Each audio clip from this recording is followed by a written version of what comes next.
Hello students, today we will start question number 3 of exercise 8.4. This is the question number 3. Evaluate. The first part is sin square 63 degree plus sin square 27 degree upon cos square 17 degree plus cos square 73 degree. मैंने आपको एक trick बताई थी कि जहाँ पर square लगा होता है, किसी भी ट्रिग्नोमेट्रिक रेशो के स्क्वायर जहाँ पर होते हैं, तो डेफिनेटली आप माइंड में डाल लीजिए कि आपको वहाँ पर ट्रिग्नोमेट्रिक आइडेंटिटी तो लगना ही है, ठीक है। बट इस क्वेश्चन में ट्रिग्नोमेट्रिक आइडेंटिटी के साथ में कॉम्प्लीमेंट्री एंगल वाला कंसेप्ट भी यूज़ आएगा। देखिए, हम सबसे पहले क्वेश्चन देखते हैं। यहाँ पर साइन स्क्वायर 63 और यहाँ पर साइन स्क्वायर 27 है, बट हमारे पास आइडेंटिटी होती है sine square theta plus cos square theta is equal to 1, ठीक है। और एक चीज़ और होती है कि थीटा यहाँ पर सेम होते हैं। देखिए, ये 63 डिग्री है तो यहाँ भी 63 होना था और ये कॉस होना था। तो हम क्या करते हैं, या तो आप इसको टारगेट करिए या फिर आप इसको टारगेट करिए। मैंने इसको टारगेट किया, साइन स्क्वायर 27 डिग्री को। पहले तो मैंने ऊपर लिखा sine square 63 degree as it is. देखिए, साइन स्क्वायर 27 डिग्री को आप साइन 27 का होल स्क्वायर लिख सकते हो, ठीक है। यहाँ होल स्क्वायर लिख दिया। और 27 मैंने आपको कॉम्प्लीमेंट्री एंगल में ट्रिक बताई है कि आप 90 में से माइनस कीजिए। तो 90 में से आप क्या माइनस करते हो कि आपको 27 मिलता है? 90 से मैं 63 को माइनस करती हूँ तो मेरे को 27 डिग्री मिलता है। तो मैंने यहाँ क्या लिख दिया, साइन 90 माइनस 63 होल स्क्वायर, ठीक है। सेम थिंग हम नीचे करेंगे in the denominator. See cos square 17 degree को एज इट इज़ रखा और यहाँ पर कॉस, इसको आप लिख सकते हो कॉस 73 डिग्री का होल स्क्वायर, और कॉस 73 को मैंने कन्वर्ट कर दिया 90 माइनस 17। 90 में से 17 माइनस करते हो तो 63 मिलता है। तो कॉस 90 माइनस 17 होल स्क्वायर। अब आप देखिए, साइन 90 माइनस थीटा होता है कॉस थीटा, तो ये हो गया साइन 90 माइनस 63 हो गया कॉस 63। कॉस 63 का होल स्क्वायर था तो इसको आप लिख सकते हो कॉस स्क्वायर 63 डिग्री। अब नीचे हम आते हैं डिनोमिनेटर पे, कॉस स्क्वायर 17 डिग्री तो एज इट इज़ था, और कॉस ऑफ 90 माइनस 17 होता है, आप cos 90 minus theta complementary angle क्या बोल सकते हो इसको, साइन 17 डिग्री। और यह है साइन 17 का होल स्क्वायर मतलब साइन स्क्वायर 17 डिग्री। अब आप देखिए, ये आइडेंटिटी वाला फॉर्म आ गया आपके पास, sine square theta plus cos square theta, नीचे है कॉस स्क्वायर थीटा मतलब cos square 17 degree plus sine square 17 degree, ठीक है। आप इन दोनों को टारगेट भी कर सकते थे एज यू विश, ठीक है। तो अब आप देखिए, sine theta plus cos theta होता है 1, इधर भी cos theta sine theta, you know addition commutative होता है, तो आप इसको भी 1 लिख सकते हो, और 1/1 that will be equal to 1। Now the next part, again it is based on the complementary as well as the trigonometric identity. मतलब 8.3 एक्सरसाइज भी यूज़ होगी और 8.4 एक्सरसाइज भी यूज़ होगी। अब आप देखिए, साइन 25 और कॉस 65 प्लस कॉस 25 और साइन 65। अब आप ऐसा थोड़ा सा अपना तो टारगेट बनाइए कि हमको कौन सी आइडेंटिटी होती है। देखो, ट्रिग्नोमेट्री में हमारे पास आइडेंटिटी होती है sine square theta plus cos square theta. तो मेरा एम होगा कि यहाँ पर साइन स्क्वायर थीटा बना दूँ और यहाँ पर कॉस स्क्वायर थीटा बना दूँ। तो देखो, साइन 25 को तो सेफ रखा हमने यहाँ, और इस कॉस 65 को आप क्या लिख सकते हो, 90 में से कितना माइनस करते हो, 65 आता है, कॉस ऑफ 90 माइनस 25 डिग्री, ठीक है। अब पीछे मेरे को कॉस स्क्वायर थीटा चाहिए, तो कॉस 25 को मैंने सेफ रखा और साइन 65 को चेंज किया। इसको लिख सकते हैं साइन, और 90 में से कितना माइनस करते हो, 65 मिलता है, 90 में से 25 माइनस करते तो 65 मिलता है। This is your second step. अब अगर थर्ड स्टेप पे आते, देखिए, sine 25 degree as it is cos of 90 minus theta sine theta, तो cos of 90 minus 25 degree sine 25 degree plus cos of 25 degree as it is sine of 90 minus theta cos theta, तो sine 90 minus 25 degree cos 25 degree. अब आप देखिए, sine 25 degree into sine 25 degree को आप लिख सकते हो sine square 25 degree, cos 25 into cos 25 को लिख सकते हो कॉस स्क्वायर 25 डिग्री, और यहाँ बन गया मेरा साइन स्क्वायर थीटा है आपका, ये sine square theta plus cos square theta that will be equal to 1 from the first identity. Hello student, now we will start question number 4। Question number 4 क्या है, चूज द करेक्ट ऑप्शन। बच्चे MCQ को बड़ा simple सा समझते, but इस chapter में MCQ भी जस्टिफिकेशन के साथ आपको करना, और ये इंपॉर्टेंट क्वेश्चन है। Question number 4 and 5 of this exercise are most important question. See, हमको क्या दिया हुआ है, आपको बताना है कि 9sec² माइनस 9tan² किसके इक्वल होता है। 4 ऑप्शन दिए हुए हैं, ऑप्शन आपको टिक अभी दिख रहा है, बट मैं आपको इसका जस्टिफिकेशन बताती हूँ ये कैसे हमने किया। देखिए, क्वेश्चन नंबर 4 और 5 में सबसे पहली ट्रिक है कि आप देख लीजिए कि आपके पास में कोई ट्रिग्नोमेट्रिक आइडेंटिटी बन रही है क्या कहीं पे। तो हमने स्टार्ट किया, क्वेश्चन को लिख लिया, 9sec² माइनस 9tan²। तो सबसे पहले तो 9 मेरा यहाँ से कॉमन निकाल लिया, 9 कॉमन निकल गया, ठीक है।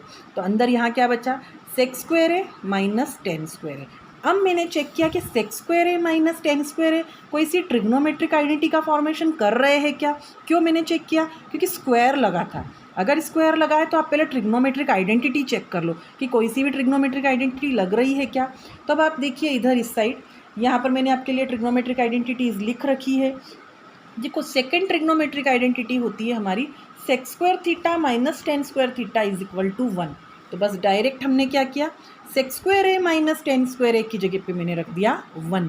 तो ये बन गया 9 into 1, that is the 9। So the B option is the correct one, the 9 is the answer here. तो हम यहाँ लिख सकते हैं 9। अब हम आते हैं सेकेंड पार्ट पे, आइडेंटिटी पे ध्यान रखिएगा।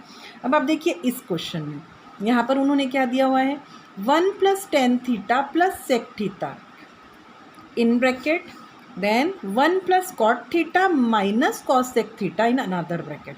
अब आप देखिए यहाँ पर इन्होंने 4 ऑप्शन दिए हैं कि कौन सा। इसके लिए अब यहाँ पर फिर से हम एक ट्रिक पे ध्यान देंगे। आप पहले देखिए यहाँ पर कहीं पर आपको स्क्वायर दिख रहा है क्या, नो, स्क्वायर नहीं दिख रहा है, तो आइडेंटिटी अभी कहीं नहीं लग रही है। अब आप इसके बाद में ध्यान रखिए, जहाँ पर आपको साइन और कॉस दिया है तो वहाँ कोई चेंज नहीं होता है, बट जहाँ पर आपको टेन दिया है तो टेन को आप sine theta upon cos theta लिखने की कोशिश करोगे। सेक थीटा दिया है तो उसको 1 अपॉन कॉस लिखने की कोशिश करोगे। कॉट थीटा दिया है तो उसको कॉस अपॉन साइन लिखेंगे, और कॉसेक अगर दिया है तो उसको 1 अपॉन साइन लिखेंगे। ठीक है, हम थोड़ा सा ये काम करते हैं।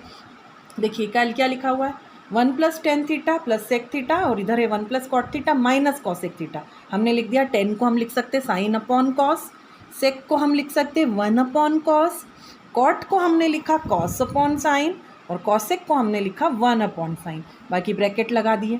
अब आप देखिए इसके बाद में क्या आप बोलोगे, मैडम अभी भी आइडेंटिटी नहीं लगी है। यस, अभी आइडेंटिटी नहीं लगी है, बट अब आपको एलसीएम लेना पड़ेगा। देखो थोड़े से फ्रैक्शनल फॉर्म में है ये, तो हमने अगर एलसीएम हमारा ले लिया कॉस थीटा नीचे, तो इस कॉस थीटा ने इधर अगर मल्टीप्लाई किया तो हमारे पास इस टर्म में आ गया cos theta sine theta as it is plus 1 upon cos theta.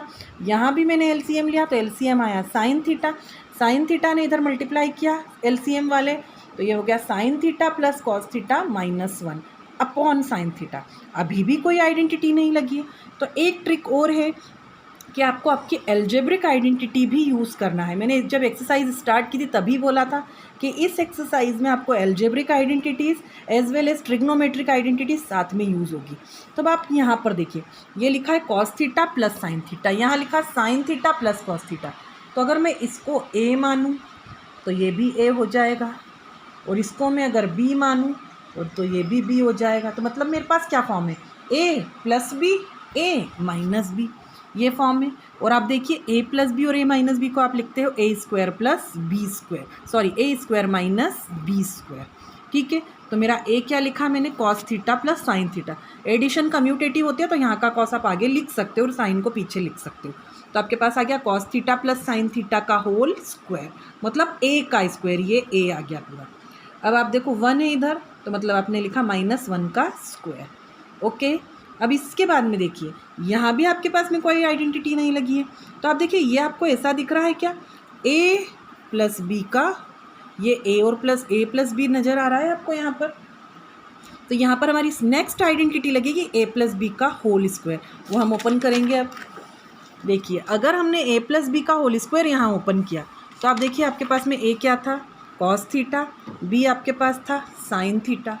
ठीक है, तो आपके पास में हुआ ए का स्क्वायर मतलब साइन थीटा का होल स्क्वायर आप लिखते हो साइन स्क्वायर थीटा, बी का स्क्वायर मतलब कॉस थीटा का होल स्क्वायर आप लिखते हो कॉस स्क्वायर थीटा, 2ab। तो आपको देख लीजिए ये है A square plus B square plus 2 AB। और जो -1 है वो तो चला ही आ रहा है हमारे पास, 2 sin थीटा कॉस थीटा -1। अब हमारे पास में आइडेंटिटी बन गई है। आप sin square theta plus cos square theta को लिख सकते हो 1, ये 2 sin theta cos theta as it is, -1 as it is, 1 और -1 कैंसिल, तो मेरे पास ऊपर बचा 2 sin थीटा कॉस थीटा। देखिए 2 sin थीटा कॉस थीटा, नीचे sin थीटा कॉस थीटा चला ही आ रहा है, sin थीटा कॉस थीटा हो गया, ये नीचे मल्टीप्लाई हुए थे ये स्टेप में, यहाँ पर sin थीटा और ये कॉस थीटा मल्टीप्लाई होकर sin थीटा कॉस थीटा चल रहे हैं हमारे पास, तो ये कैंसिल हो गए sin theta cos theta upon sin theta cos theta, 2 रह गया है ऊपर, so this is the 2 my answer. So which option is the correct one? The option C is the correct one, that is the 2. Now we are coming to the third part. अब third part मैंने आपको बोला है, सबसे पहले आप देखिए कुछ आइडेंटिटी तो नहीं लग रही है, देखो मल्टीप्लाई भी नहीं हो रहे हैं, कोई आइडेंटिटी नहीं लग रही है अभी, क्योंकि स्क्वायर नहीं है तो आइडेंटिटी नहीं है। तो मैंने आपको क्या बताया था, आप सबसे पहले क्वेश्चन को उतारिए। sec a can be written as 1 upon cos a and tan a can be written as sin a upon cos a, and here 1 as it is, sin में कोई चेंज नहीं। तो मैंने आपको बताया कि साइन और कॉस को आपको एज इट इज़ रखना है, बाकी सब में आपको चेंज करना रहता है। अब आप देखिए यहाँ पर आप एलसीएम ले सकते हो अपना कॉस से, और ऊपर बचा 1 प्लस साइन है। ये देखिए आपके पास में फिर से एल्जेब्रिक आइडेंटिटी का फॉर्मेशन हो गया, a plus b a minus b, a plus b a minus b क्या देता है आपको, a square minus B square, a आपका है 1 और b है आपका साइन है, तो ये बन गया 1 माइनस साइन ए का होल स्क्वायर, या फिर उसको आप लिख सकते हो साइन स्क्वायर ए।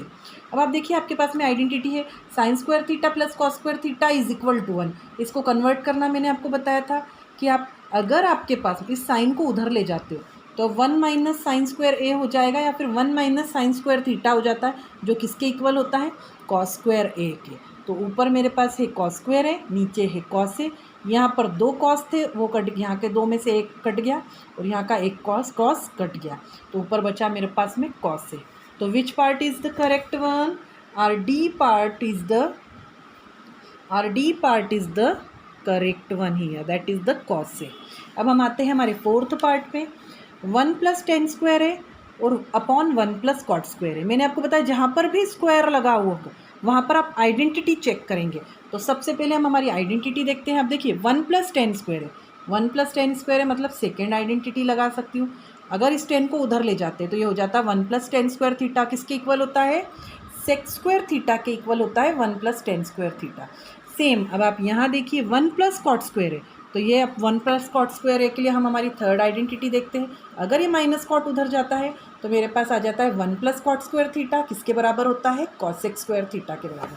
तो बस डायरेक्ट आइडेंटिटी रख दी हमने, इसको मैंने लिख दिया सेक स्क्वायर है और इसको मैंने लिख दिया कॉसेक स्क्वायर है। अभी भी हमारा काम नहीं हुआ है, क्योंकि अब आप देखिए यहाँ पर सेक स्क्वायर सेक है और कॉसेक है। मैंने बोला है सेक को आप हमेशा कन्वर्ट करोगे कॉस में, तो सेक स्क्वायर ए को आप लिख सकते हो 1 अपॉन कॉस स्क्वायर ए, और कॉसेक स्क्वायर ए को आप लिख सकते हो 1 अपॉन साइन स्क्वायर ए। अभी भी काम नहीं हुआ। मैंने बोला फ्रैक्शन के अपॉन में फ्रैक्शन अगर होता है तो आपको लगाना पड़ता है डिवीज़न करने वाला लॉ। क्या हो जाता है ये 1 अपॉन कॉस स्क्वायर है मल्टीप्लिकेशन का sine and the reciprocal of the denominator, that will be written as sine square a upon 1। अब आप देखिए sine square a into 1 sine square a, cos square a into 1 cos square a, sine square a upon cos square a. आपको पता है sine upon cos 10 होता है, तो sign square a upon cos square हो जाएगा 10 square A. So your which option is the correct one, your fourth option is the correct one, that is the 10 square A. Okay student, this is enough for today. Now next tomorrow we will start the question number 5th, that is the most important question of this exercise. Okay, till then stay home and stay safe.